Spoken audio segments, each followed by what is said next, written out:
नमस्कार स्वामी भक्तांनो, व्हिडिओ शेवटपर्यंत पाहायला विसरू नका. काय आहे तुमच्या राशीच्या हालचाली पहा. 25 एप्रिलपासून तर 2030पर्यंत या राशीच्या लोकांचं होणार खूप चांगलं. पण एक अडथळा आहे ना, कोणत्या आहे त्या राशी पाहूया. मिथुन राशी. एप्रिल 2024 ते 2030पर्यंत तुमचे नशीब उजळून जाईल. आता तुमच्या भाग्यात वाढ होणार आहे. स्वामींच्या कृपेने येणाऱ्या काळात सुख लाभेल. स्वामींच्या कृपेने मार्गातील सर्व संकटे दूर होतील. जीवनातील संकटे आता संपतील आणि स्वामींच्या कृपेने पैशांच्या संबंधित समस्या देखील संपतील.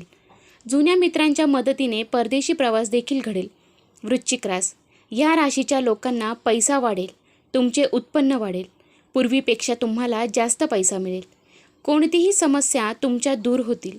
तुम्ही खूप भाग्यवान आहेत असे तुम्हाला या काळात वाटेल. कारण आता रडण्याचे दिवस संपले आहेत आणि सुखाचे आनंदाचे दिवस आले आहेत. या राशींवर स्वामींची कृपा बरसणार आहे. धनलाभाचे योग आहेत. तसेच तुमचे शरीर देखील निरोगी राहील. एप्रिल 2024 ते 2030पर्यंत तुम्ही यशाच्या नवीन शिखरावर असाल. सर्व अडकलेली कामे पूर्ण होतील. धनुरास. तुमच्या मार्गातील सर्व संकटे दूर होतील. तुमच्या प्रगतीत वाढ होईल. नवीन नोकरी मिळेल. नोकरीत प्रगती होईल. नवीन व्यवसाय सुरू करण्यासाठी हा काळ अतिशय अनुकूल आहे. नोकरीत मोठ्या अधिकाऱ्यांचे सहकार्य मिळेल. मान सन्मान वाढेल. जर मित्र हो व्हिडिओ आवडला असेल तर चॅनलला सबस्क्राईब करायला विसरू नका.